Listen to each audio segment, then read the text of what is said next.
السلام علیکم. خوای تاسو چټي خاطر شو. ځینې وخت کسان ګورئ سئ. نمبر 1 نمبر 2 نمبر 3 نمبر 4 نمبر 5 پس لگے بسم الله. بسم الله خان ته ودرو چټي هغه سو چې زم سره روزه ته راغلی. ستا چې زه خو دې په نیمه کې راوتښتېدم. یاره استاد چې د امیر صاحب زما سره نه لګېد هغه به ویل چې هر کار په بسم الله کوئ. نورو تبلیغیانو ته به مې ویل چې هر کار په بسم الله کوئ. ما څه کړي وي اخر تنګ شوم هغه به ویل چې هر کار په ده کوئ. زه د هغو نوکر خو نه وم هېڅ د ترې راوتښتېدو. کېنه فهمنه ګوره قمقله د امیر صاحب د خبرې مطلب دا و چې هر کار په بسم الله سره شروع کوئ. چې هر کار په بسم الله سره شروع شي نو په هغه کار کې برکت راشي. ګورئ که نه ستاسو د تعلیم نوی کار شروع شو ښه خواري وکئ چې ښه اعلی نمبر یې والې په اعلی نمبر باندې پاس شئ او ښه غټ غټ افسران سر شي. صحیح ده که نه؟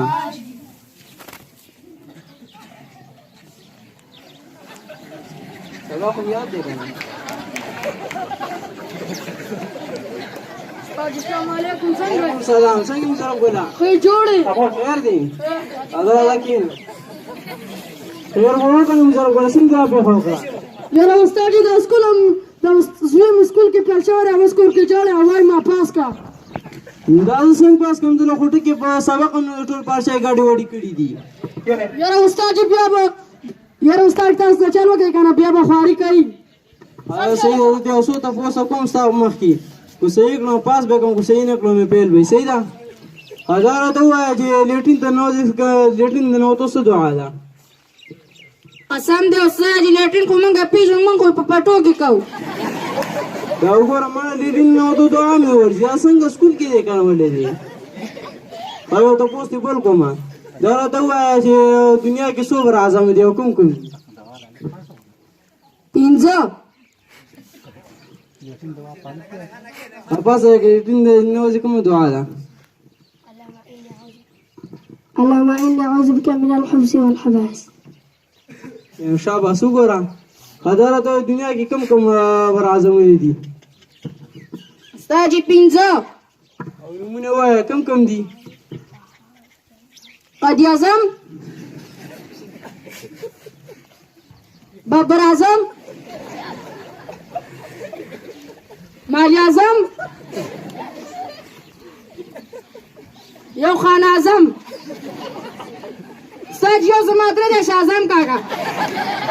ښه پمنه دنیا بر اعظمونه نومونه به داسې پاسه لکه دنیا کې کم کم بر اعظمونه څو څه ووایي؟ دنیا کې 5 بر اعظم دي. بر اعظم یورپ، بر اعظم امریکا، بر اعظم ایشیا، بر اعظم سریلانکا. بس کې شاباس. دا وګوره وته ته کې سبق نو یا بس سکول کې دې کې نو خدای خبر ته کم زیاده دی وتلې دي. یاره استاد چې څه وکړو بیا په خواري کوي. صحیح ده. اخیره ته پوسټ وکړم کو صحیح کړم بس پاس به کوم کو صحیح نه کړم فیل به. صحیح ده. عدالت پاکستان جنډه چا جوړه کړې ده؟ استاد چې زما په خیال درځي جوړه کړې ده. دا وګوره ما دا څه وایي دله خو هېڅ نه ورځي. دا څنګه سکول ته دې بوتلی دی؟ یاره استاد چې زما د زوی جواب ټیک دی کلاس کې پاس کا. ګوره مظرف ګل ماما دا جواب ټیک دی. یو شاګرد را پاسون ته هغه ته ګوره چې هغه څه وایي. هغه پاسه پاکستان جنډه چا جوړه کړې ده؟ استاد جي پاکستان جنډه چودھری رحمت علي جوړه کړې ده. شاباس. دا وګوره وته یاره استاد چې زما زوی جواب ټیک دی درځي جوړه کړې ده. ګوره مظرف ګل کاکا دا جواب غلط دی. دا بوزه زره خو هېڅ نه ورځي. ما زغم راله خراب کړم. یاره استاد چې دا کتابونه بدل دي ته وګوره. دا دې څنګه سکول ته بوتلی وي؟ دا ته بیا هلته ته ووایه.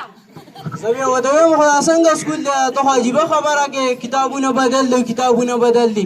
ماما دا بوزه یار دی له خو د سره ټکې سبق ما زغم راله خراب کړم. یاره استاد چې سوال درته کوم کور کې به راته چغې سورې به دا پاس که استاد چې سوال درته کوم. صحیح ده. بیا راوله بیا به داخل کړم. زه شابه ځه. سلام السلام علیکم السلام. دا څه جاخه ما صغیر راله خراب کړم.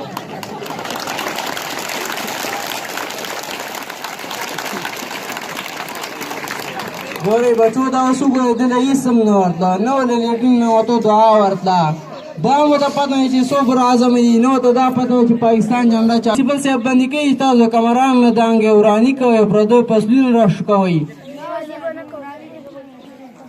زه پرنسپل صاحب له ورځم او چوټیانو ته رحم وګوره که چا ورانې کړی او یا هم د کمران دنګ یا پردي فصلونه راشو کولي که نه نو ما ته وګورې اډر راځي صحیح ده زه پرنسپل صاحب نه چوټیان راخلم